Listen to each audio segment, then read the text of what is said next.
Welcome, Maggie Reed, to Mea Culpa. First time on. So good to have you. Appreciated. So much to talk about. So much for us to really delve into. So I'm just going to jump right into it. Sounds good. Thanks Let for me having ask me. you this. My pleasure. There's rare bipartisan agreement going on right now in Congress, especially among the public, on one specific thing: releasing the Epstein files. Why is it that there's still this institutional resistance to the full disclosure of the flight logs, the visitor lists, and the related records? Well, I think we know why there's resistance.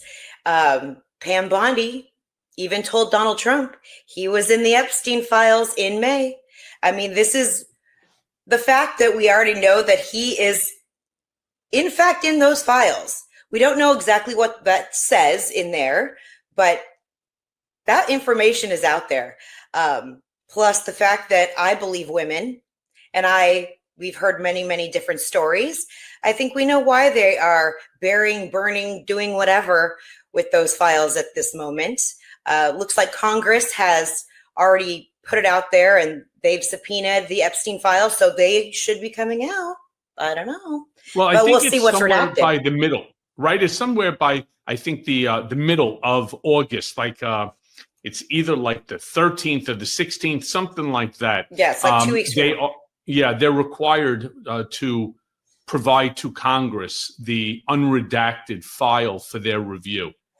I mean, I have a very, very skeptical belief here that they're going to release anything to Congress, or anyone for that matter, until after Trump and his strategy team makes a determination on how they want to release the files. Remember, at the very beginning, they were only going to release what's called the 302s. That's the grand jury. That doesn't implicate anybody other than the person who the prosecutors are seeking to obtain an indictment against. So those documents would be absolutely worthless. Yeah. I keep looking at Donald Trump anytime he talks about this. I know you know Donald Trump very well, but I have to watch a lot of Donald Trump for my videos, and I see the little mannerisms, the little tics that he has, especially when he lies, which is 99.9% of the time. When he keeps talking about releasing these files, he's saying, well, we don't want to hurt anybody that might be affected negatively. We don't want to do that. It is so telling in his wording and what he's saying. They are going to absolutely kind of, I think, demolish those files and then release them. They're going to make sure that he's nowhere to be seen. And now we have Congress. They have subpoenaed Hillary Clinton, Bill Clinton, a lot of other people in regards to Epstein. He is going to do everything he can to push focus onto somebody else. That I just know it. Well, I mean, if history repeats itself, absolutely. I mean, let's not forget, I was the only one who ended up going to prison for, with all due respect, another man's affair, which, again, he denies took place. Stormy Daniels, of course, has, her opinion onto it. But I want to ask you this, because here's the crazy thing, and everybody keeps talking about it. Well, Donald Trump is allegedly in these files a thousand times, right? Number one, we don't know that to be true. We know he's in it, but we don't know the number. It was never released by anyone. Number two, we don't know in what context. And I think you were fair to point that out. We do know, because it was released, unredacted, the contacts book, Jeffrey Epstein's address book. And Donald Trump is named in that book. But that's understandable and expected, considering we do know that they had a personal relationship. They knew one another. How close that relationship was, I don't buy this bullshit. Oh, they were best friends. Bullshit. I don't buy it for a second. Second, all right, and more importantly, I don't believe Trump was ever even on Epstein's island. He has made that statement many, many times that he has never been there. Nothing would be worse than a document coming out in that file that shows that he was there. He was many, many times on Jeffrey's plane. Yeah. But that plane was heading from New York to Palm Beach, and Trump was just catching a free ride. But Michael, you know what? Okay. So his recollection of his relationship with Epstein has progressively changed throughout time, obviously. It was, I don't really know the guy. We were friends, we were familiar, and as more information comes out, it seems that it's, okay, well, sure, he was at Mar-a-Lago, but I didn't like it. I didn't like what he did, so we kicked him out. So, you know, there is seriously something being covered up, whether or not what we know. And that's the thing. We can't speculate. We don't want to be sued. But, you know, we can only say that it is clear that his story has changed over time. Well, that's factual. Times. Yes. I mean, that's factual. It has changed, and you can't get sued for having an opinion. Right. I mean, you know, you're the lawyer. I don't know. It doesn't mean that they won't. That's true. You most certainly are. Look, Trump meeting behind closed doors tonight or before with Todd Blanche, Pam Bondi, Kash Patel, Susie Wiles, and they're all doing this at J.D. Vance's home. Yeah. Under the guise that they're allegedly going to discuss containing the fallout from Epstein-related revelations. What should we make of the fact that they're having this private strategy session? I think that their shadiness has no bounds, and it is a session for them to do damage control and how to pivot. We've seen every single, well, maybe not yet. There's still more, but every single way to distract from this moment going on, anything to get us away from the Epstein files. They are doing anything they can to make us talk about anything else. Nuclear reactors on the moon. Like, I mean, they're doing whatever they can to get us to stop talking about this. Usually it can work. And usually Donald Trump's strategy of, you know, blasting us with new information and, you know, something scary around the corner gets us to talk about something else. Not this time. Everyone is like dug their heels and we're like, no, we want answers. So they're either planning, in my opinion, they're either planning something big or they are planning a inside job how to make it come out where Donald Trump looks clean as a whistle. Well, you know, that's doing something illegal.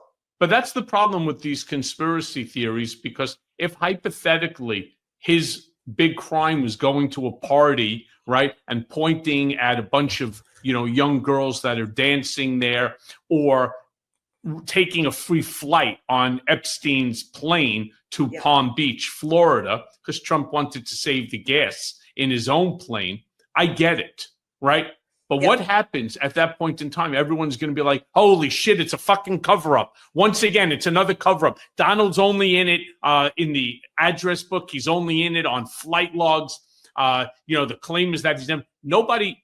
If you are a Trump supporter, 100%, I told you, Donald had nothing to do with it. If you are a detractor, automatically you're going to find it. What I want to hear from, other than the release of the entire file, unredacted. Yes. I want to hear from those victims that are willing to speak up. They've been, you know what, that the one thing is they have been talking. A lot Some of people have, most haven't.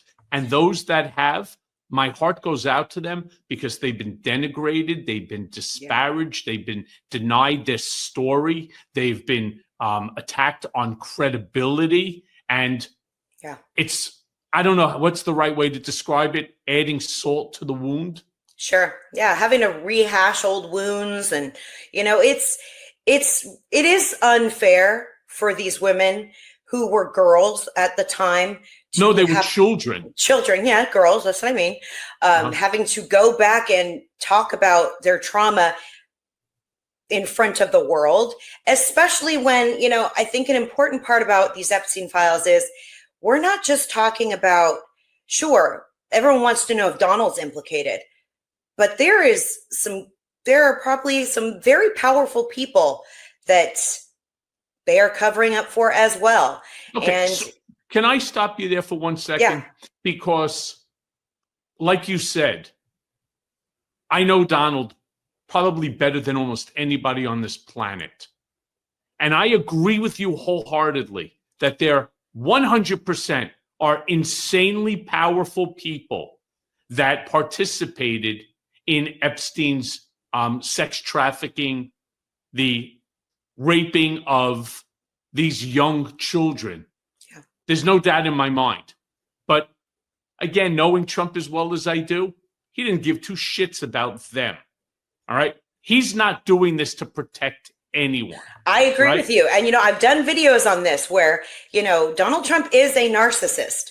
And it doesn't seem like he would be protecting anybody but himself. That is kind of a true and tried kind of staple of a narcissist. They care about themselves and themselves only. But also, if somebody is maybe a donor, I don't know. There could be, he is beholden to a lot of people.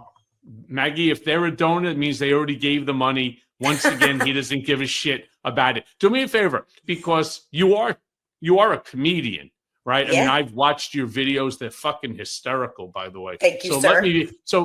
Give me a little take from the one that you're talking about regarding Jeffrey Epstein. What if I turn around and I said to you, Melania, have you ever been on Epstein's island? I don't know what you're talking about. Beren called me the other day and he said, "Mommy, how did you meet Daddy?" And I said, I met Daddy through Mr. Epstein, and I was maybe hooker, but me and Donald share lots of things in common, like money, being on planes together. It was a very uncomfortable time for me. Please don't bring it up again. Let me be very clear. Melania would not appreciate that comment at all. What was the one that you said that you had done a take on as it related to Epstein? Which one? I've done many takes on it. So many. Which is your favorite? Well, I mean, I mainly do a lot of edits, and I use Donald Trump's words and I do back and forth commentary on it. And because I love showing how uncomfortable he is when he gets kind of put on the spot, when he gets, when someone talks about the Epstein files. But yesterday I said, pedo says what? And he goes, what? What did you make of him walking around on the rooftop yesterday? Because my co-host in our political beatdown, show, Ben Meiselas and Ben just went on a complete and total, an ass whooping, that comparing Donald to like a gorilla at the zoo, who finally comes out and everybody's sitting there watching. Oh my God, pointing. Oh, look at, the gorilla came out. And then they all start applauding. You've seen The Office, right? Of course. Okay. So, the scene where the episode where Michael Scott's on the roof, everyone's comparing it to that. And he's like, oh, I don't have a will to live. I did a clip as Melania, actually, with the roof scene. And I had a little mini megaphone. I said, "Oh no, Donald, don't do it. It would break my heart." Oh, you're talking about jumping. Yes. And it's like, oh, he's just up there talking about renovations and being weird. He keeps doing things every day that make people question his mental capacity. And, if that's still not going to deflect from the Epstein files, sorry, Donald, it's not going to work. But yeah, he's a showman. I mean, he's always out there doing something, right? Yeah. Can I be clear about something? And this, I'm speaking from firsthand knowledge. He is not suffering from dementia. I know a lot of people, and I get into these arguments and like, oh, you're defending Donald. No, I'm not. If me defending Donald is telling the truth, well, then, okay, sure, whatever you say. But I'm telling you, he is not suffering from dementia. You're not wrong when you say that he's a narcissist. Everything revolves, of course, around him, and he doesn't care about repercussions to anybody else. But he is not suffering from dementia. Is he suffering from some venal problem in his leg? Yeah. I mean, that's obviously factual. Nobody has, what we would call thankles, right? Where your ankles and your thighs are the same. It's like one big giant, like piano leg. Yeah. I mean, right? I mean, it's sausage is right. So that's a fact. But when they start attacking his, mental acuity, when they start saying that he's suffering from dementia, no, he's not. And I don't think dementia. I do think that he does get lost in train of thought a lot of time, his weaves, but also it's more of he's got this kind of rehearsed thing that he says, and he wants these talking points to be kind of talked about at all time. When you hear his any speech of his, they're all the same. They're all very much, and we're like, and that's his superpower. Yeah. Well, I keep talking about his latest and greatest thing is talking about how America is the hottest country in the world. And it's like, stop trying to make hot happen, Donald. It's not. But he's been saying it over and over and over for like 2 months. He constantly repeats the fact that, America was a dead country. Yes. We weren't dead. We were thriving, right? Unemployment was low. You had the highest stock market of all time, during the Biden administration. Now, of course, it is surpassed under the Trump administration. Instead of turning around and making up things that are so easily disproven, how about just work off of your own credits instead of trying to denigrate the ones before? But as stupid as stupid, I couldn't believe it. This is a topic that nobody's talking about, and I'm blown away that nobody's even mentioning it. Under this administration, it appears that they have or are in discussion with NASA, all right, who is ordered to deorbit, to blow up a weather satellite, allegedly due to national security concerns. Again, thanks to the Supreme Court, whatever Trump wants to do, as long as he couches it as national security concern, he can do it. They want to blow up a fucking weather satellite. And this satellite in particular, I'm pretty sure it gathers information on carbon emissions. So it is clear. I mean, listen, everything's a fucking cover up. Sorry. Everything's a cover up at this point. Epstein files, satellite.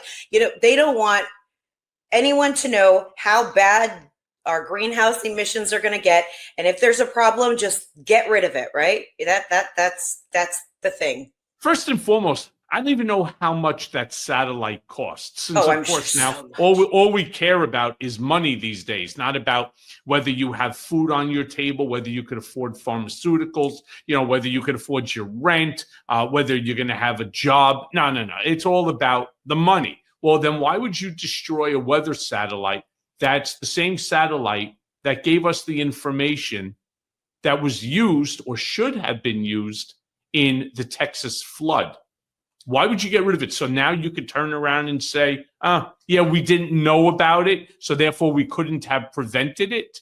Is that how we now stop weather? I mean, we stopped a tornado with a Sharpie, and now we're going to avoid, right, any floods or any catastrophes by blowing up a weather satellite. Michael, I mean, listen, Donald Trump doesn't like numbers. He fires people, if he doesn't like satellites, he blows them out of the sky. It's clear that this man is going to do everything and anything just to make you see his point of view. Damn science, and nothing matters. The only thing that matters is what he says. That's what he wants.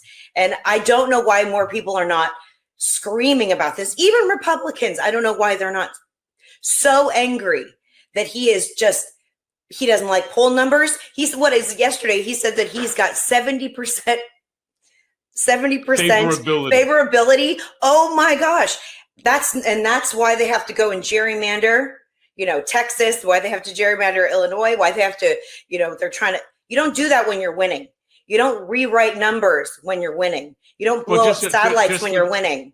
But just for the audience, Illinois is a Democratic state, and it's J.B. Pritzker who said that we will retaliate against Texas by doing the same thing. We're hearing the same out of Gavin Newsom from California, Governor Hochul here in New York, and so on. But yeah, Texas, you don't cheat if you believe that you have a 70%. By the way, I think that would make him the most favorable president in at least the last 150 years, maybe. Why can't he just lie with believable numbers? That's what you know what I mean? Like, if you want people to really believe what you say, at least make it believable. I mean, 70%, come on. Yeah, I mean, I don't know why he says sometimes the things that he did, but even like the official explanation behind this blowing up of the satellite takedown, has been vague. I mean, they asked the question. Yeah, it's not. We'll get back to you on that one. It's a discussion. We're not sure who's speaking to who, what, when, where, and why. You think that we, as the American people, should be concerned that public science institutions are now being pulled into these opaque national security decisions? Absolutely. I feel like we're back at the place where we need to remind people that science is real. Science is a wonderful part of our lives. It makes our lives better. And when people are deregulating and, denying science, it makes us less safe. And right now, under this administration, we are all less safe from the food we have, less safe from the environmental factors in our lives. He's making everything less safe for the American people because it's all about the bottom line. It's all about the bottom line for corporations and for America. He just money, more than anything else. And our health and what matters to us doesn't matter to him. Yeah, well, it's true. But, I want to touch on that gerrymandering since you brought it up. And it's a great point that needs to be discussed because Texas, they've already approved a redistricting plan, which, by the way, is out of the ordinary. Normally, it's not done until after a census. And the census is every 10 years. That's 2 years from now. They're doing it, of course, midterm. We all know the reason why. It will hand Republicans, based upon this new redistricting map, prepared and executed thanks to AI technology. It will give Republicans 5 additional congressional seats. And because right now, it's such a razor-thin majority, Trump wants to keep control of the House and the Senate. The only way that he will be able to legislate and to get what he wants is if he controls both the House and the Senate. And historically, we also know that the party in power, meaning the White House, generally loses the House, the Senate, or both. Yeah. So my question to you is kind of like, given the backlash from Democrats in states like what we're talking about, Illinois, California, New York, are we heading into some sort of stupid retaliatory gerrymandering war? Right? Have you done a take on that? I have. And my take on Donald Trump gerrymandering, I did one where he was drawing, and it was based on the drawing that came out from the Epstein birthday list. And so the gerrymandered Texas map was just a person with boobs. Anyways, I tried to connect things together. I feel like the only thing we can do as Democrats right now is fight fire with fire, which is what Gavin Newsom says, but it feels like this, it does feel stupid. And it feels like, is this what we've become, where we're going to have to just redraw and it's like, oh, well, you did that. Well, we're going to do this. We're going to do that. But even people like, we have Kevin Kiley here in California. He's like, well, that's not fair. You can't do that here in California. And it's like they want all the rules for everybody else, but not for them. So, I mean, I don't see any other option at this point. So, I mean, if they're going to get away with this in Texas, which is so unbelievably just horrible. I mean, the South has been, gerrymandered for a really long time. But this is just, especially on the behest of Donald Trump, it just makes it even worse, knowing that he went and asked for that and he's getting it. He denies that he asked for that as well. Of course. But of course, I acknowledge that, what this gerrymandering is going to do is it's going to technically silence the voice of marginalized communities, specifically, Absolutely. black, brown, and Hispanic, and it's going to basically make it into a white state, despite the fact that I think, if I'm not mistaken, and I'm pretty sure I'm right, that it's either 62 or 64% of Texas are non-white. Yeah. Which I think makes it incredibly interesting that you can figure out, even with AI, how to gerrymander a state that eliminates a majority of its constituents. I just find that amazing. Well, I watched Governor Greg Abbott talking about it, and the lies that they spin about it, they're like, actually, this is better for a marginalized group. This is actually in their favor. This is actually doing, really good things for our community. The lies that come out of their mouth when they know exactly what they're doing. But, this is the Republican playbook. If they can't win, they cheat. And I hope that, blue states get behind it and do the same, only because we really need to take over the House and the Senate in the midterms. We do. I mean, we have to stop anything by Donald Trump going through, like the one big, beautiful bill. If we could have stopped that, we could have, saved a lot of strife. It's not just a big, beautiful bill. What about a bunch of these nominations on people who have zero qualifications Absolutely. for the job? And they're walking around now talking about, doing things that are just so fundamentally un-American. Hey, Melania, question for you. Yes. Did you vote? Did you vote? And did you vote for your husband? I would rather not say, but let's just say I voted, and I voted with my conscience. Well, that's an interesting point. So if you can see my cup, I think you'll understand.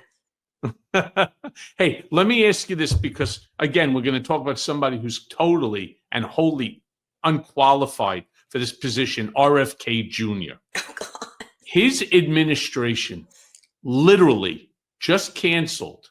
I mean, I can't believe the stupidity, the absolute stupidity of some people. This administration, under RFK Jr.'s Health and Human Services, canceled over $500 million in mRNA vaccine production contracts. And I want people to understand, mRNA is not a new theory. It's not a new technique.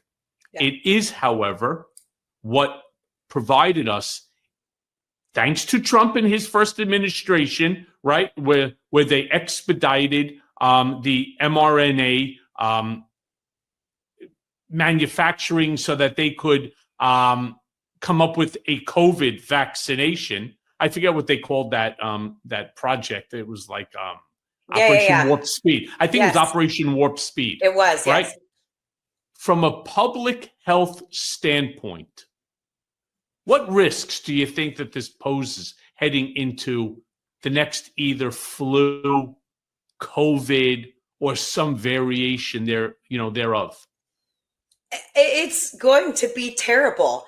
COVID's like on the rise everywhere right now. Again, we've got measles outbreaks everywhere.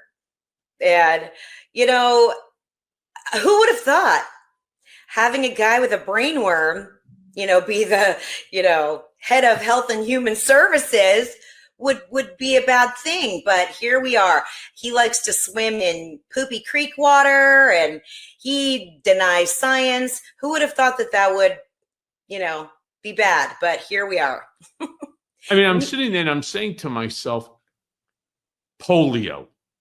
Yeah. Polio. It was something that has been, thank God, a million times, it has been eradicated over the course of the last 5 decades. 50 years, there's been basically zero.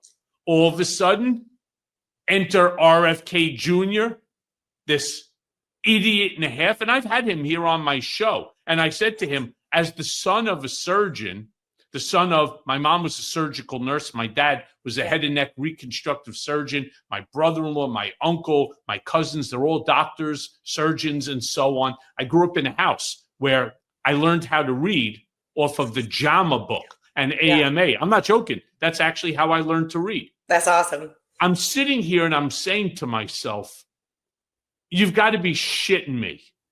I mean, you cannot put somebody in charge of Health and Human Services who believes that it's a wise move to tell people that they should not get the polio vaccination, measles, mumps, rubella, right? That they're of this stupid, unfounded notion that by giving these vaccinations to the young children, that it's causing an increase in autism.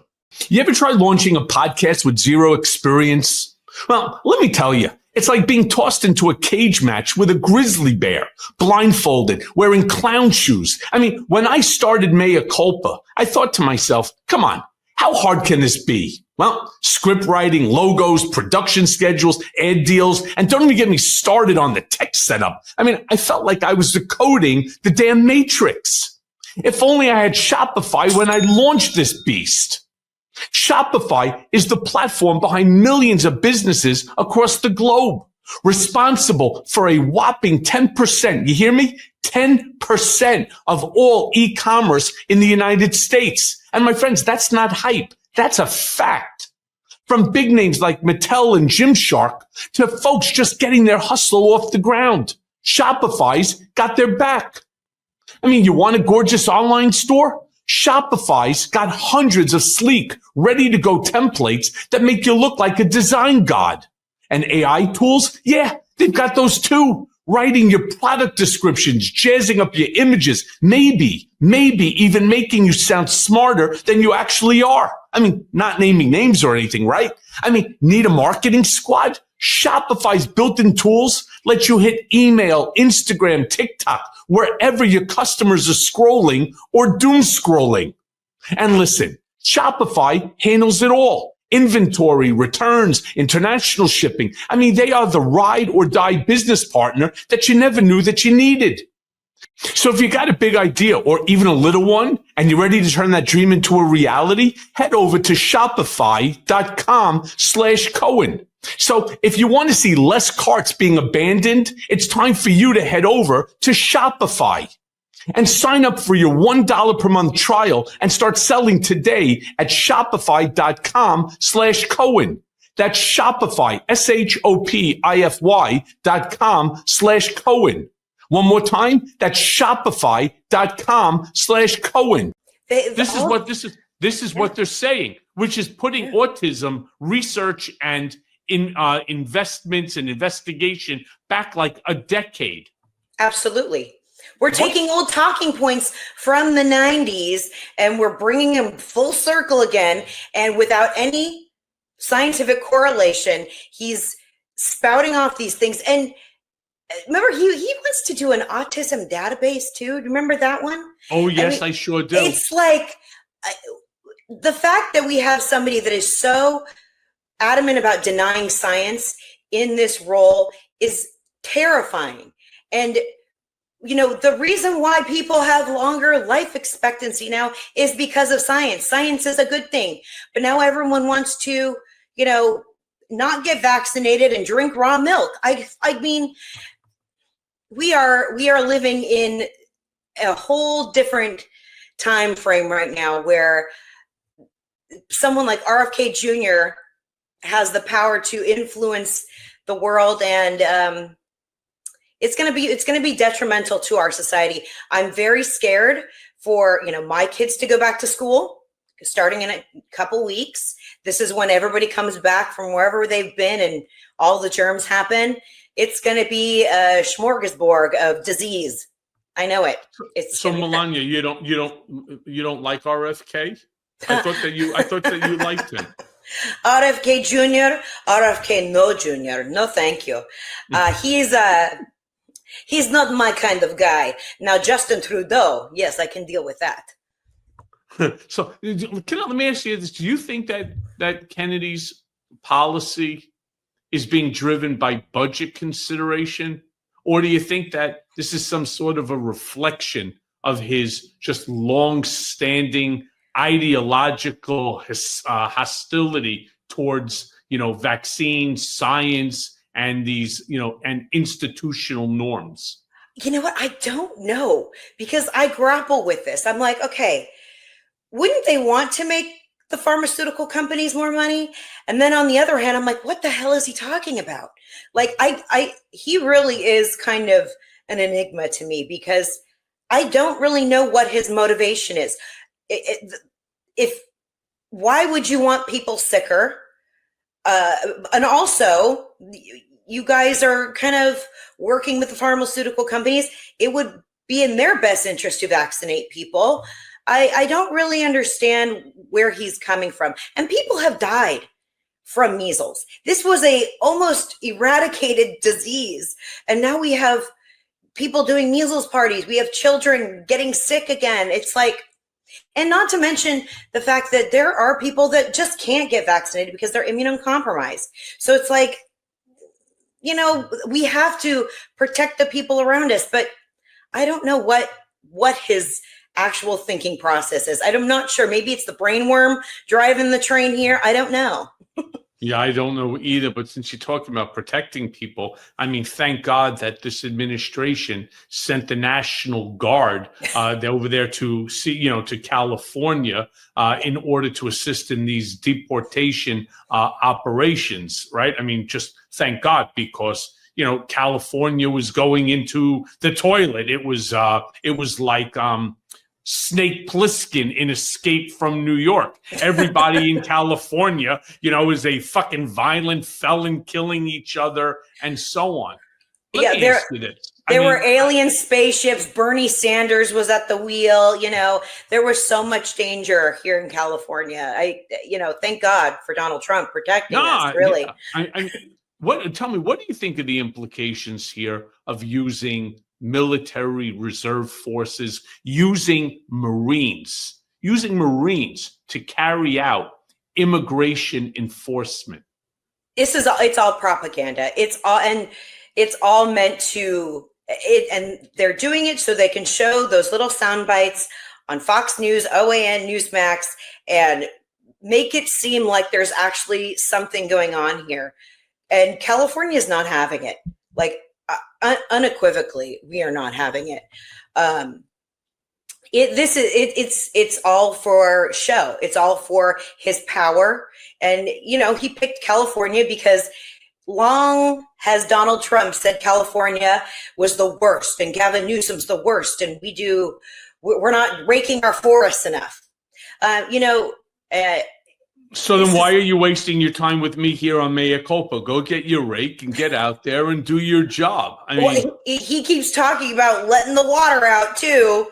Letting the water out. Hey, Melania, can I ask you a question? Did you ever not have water to wash the shampoo out of your hair, as your husband, used to claim all the time that, you used to be drip, drip, drip. You couldn't even, take a normal shower. You couldn't wash your hair. Did you ever have a problem in California? Because No, I go to California all the time. I've never had that problem. no, we don't have that problem in California, but I do take long baths because this one time I held Donald's hand and I'm constantly scrubbing, so the smell comes off, and I still can't get it off my hands. So,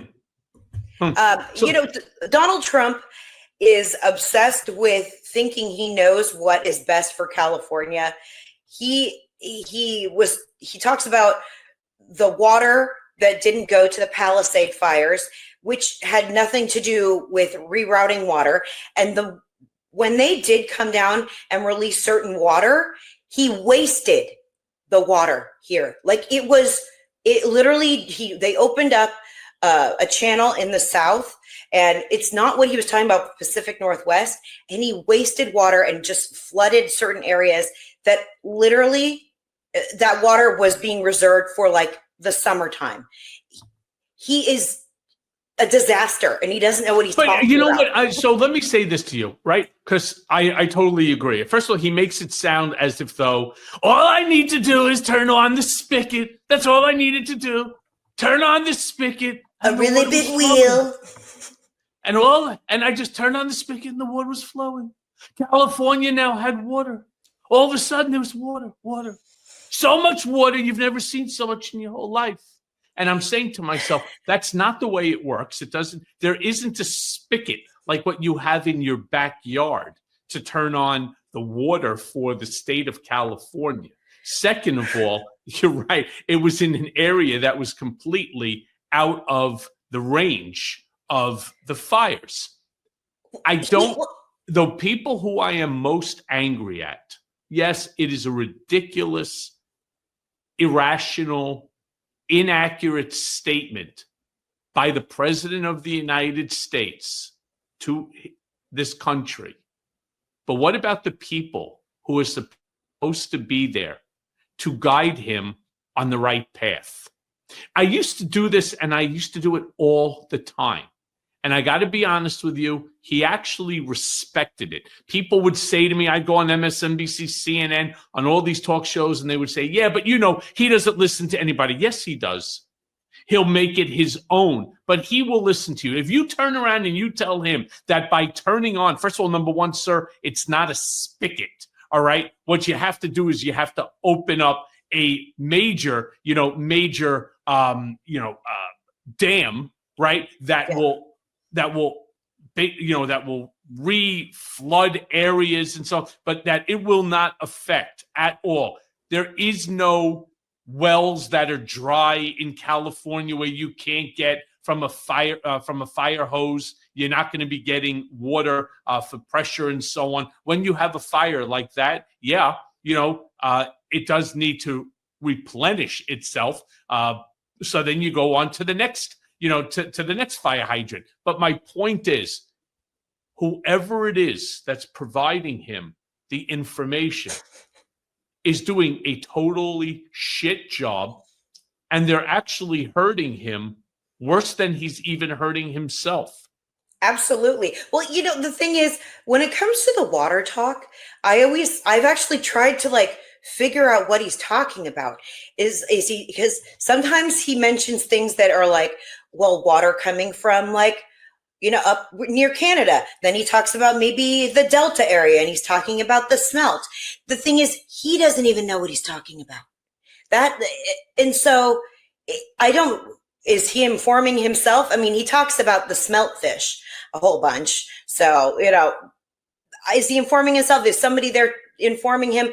I don't know. But wherever he's getting his information, it's completely wrong. And I wish he would just stay out of California, because, especially what ICE is doing here, and, having the military, the National Guard come in, it is so just gross. And in California, we love the people in our communities, and we respect the people in our communities. And to see families being torn apart like this is just awful.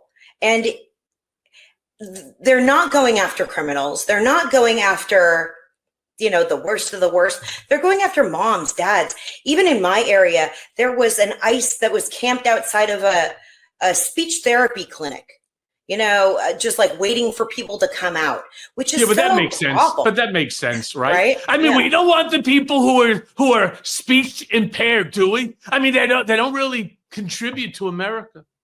It's so, and the fact that we're not even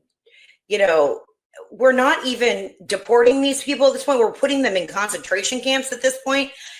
And the fact that this isn't alarming to Republicans and they're buying alligator Alcatraz merch, I feel like we're in the upside down. It's like, what fresh hell are we in today? Because it's just awful. Yeah, I mean, it's causing all sorts of ripple effect problems throughout the country. Talk about, Trump's tariffs. They are now hitting his base directly. And it's something I've been talking about literally since the day that he announced the tariffs. There will come a day when his base will realize, and again, I blame guys like Scott Bessington, Howard Lutnick, and others that continue to promote this bullshit lie that tariffs are paid by countries and not by American consumers. They just are.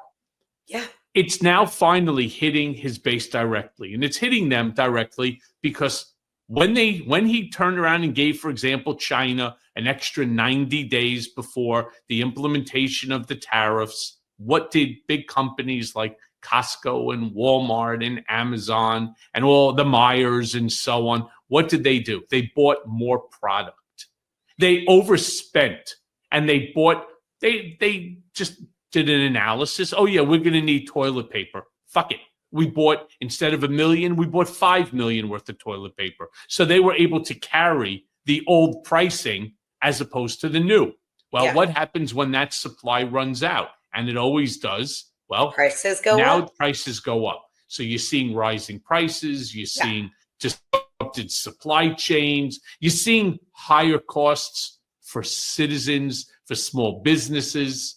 Oh, yeah. So my question I want to ask you, because California, as Gavin Newsom likes to punch back to Trump and say, if we were our own country, we would have the 4th highest GDP in the world. That's fact, all right? Yeah. So while you shit on California, California is the most successful, right? It's more successful than 196 countries that are out there. How long do you think that Trump's supporters are going to stick with this narrative, this lie that this tariff bullshit is a win for America? Oh, you know what? It boggles my mind. It really boggles my mind that people can literally hear Donald Trump bragging about how much money the tariffs are bringing in, and he's bragging about taking their money. And it's like, they're like, yeah, this is amazing. It's your money. You're paying higher prices. You're paying the tariffs. That's how it works. I don't know. I don't know if they're ever going to get it. I feel like the goalpost has moved so far off the field. It's maybe that's on the moon too with the new nuclear reactor. The goalpost is already on the moon. It's been moved so many times. I don't know if they'll ever get it because no matter, you can tell these people you're paying the tariffs. This money is your money. And it's still not going to process. They're like, no. It's the countries, the corporation. No. They're passing the price to you. No matter how many times you say it, they're not going to get it. So hopefully maybe one day they will. In best case scenario, regardless of the gerrymandering that any of these states do, it would be great if a bunch of Republicans were like, you know what? Maybe I shouldn't vote for Donald Trump again. Maybe I should vote for some Democrats, and maybe they can see the forest through the trees here, but I think that's wishful thinking. I don't know. Yeah. So let me ask you this as we're beginning to wrap down our hour. As somebody who speaks to audiences through comedy, commentary, and live performance, how do you balance holding power to account without overwhelming people into apathy?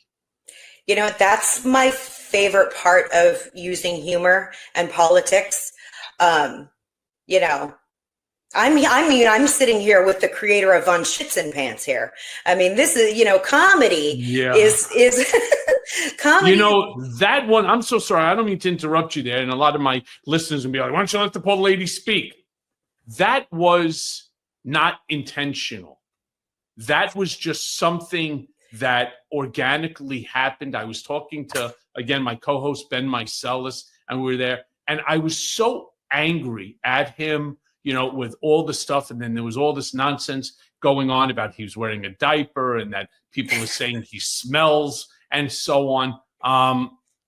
Again, I don't buy it, but nevertheless, I'm just sitting there and I was like, fucking Von Schützenpants. And all of a sudden, the entire comment section, and we have our show, Political Beatdown, it's #1 in the world on YouTube when we're on.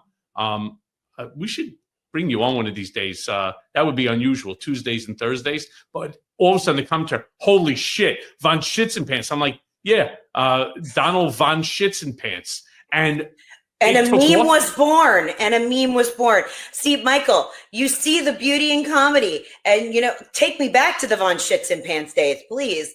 When life was a little bit more simpler.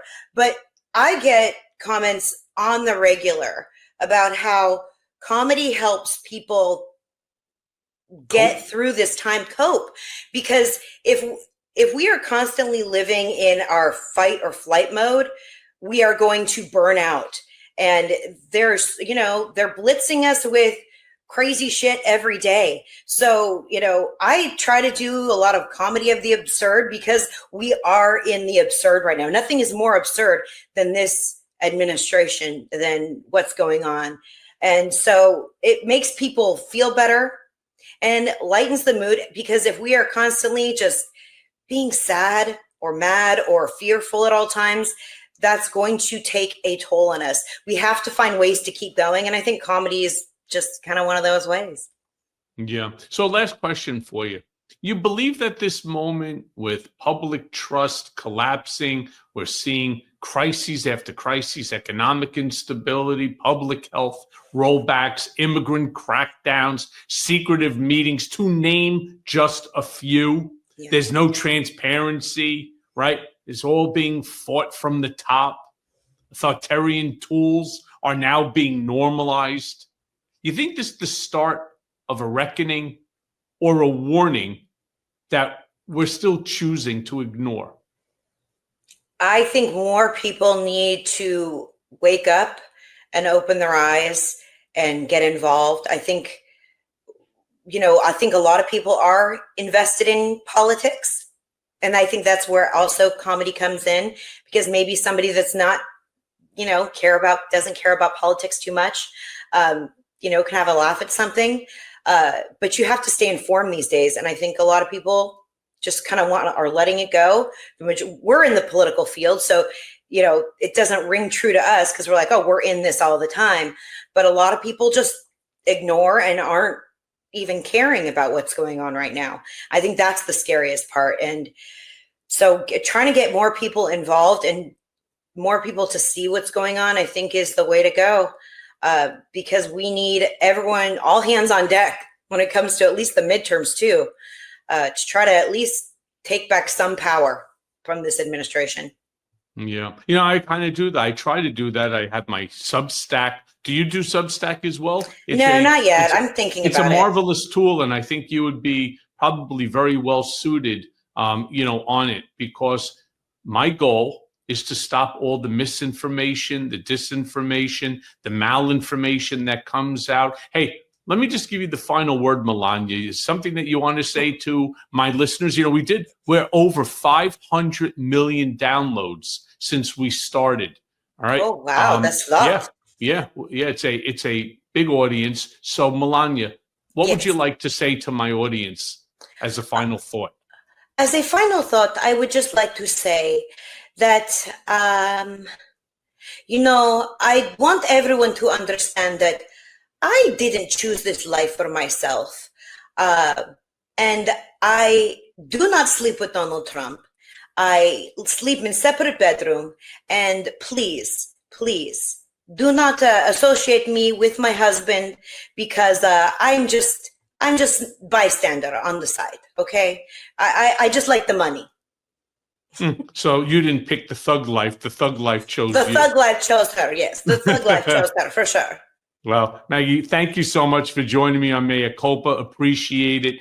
Keep doing what you're doing, because you're right. We need a little break every now and then from the chaos. You and betcha. your comedy is funny as hell. Well, thank you for having me, Michael. I appreciate it. It's good to see you. Good to see you too.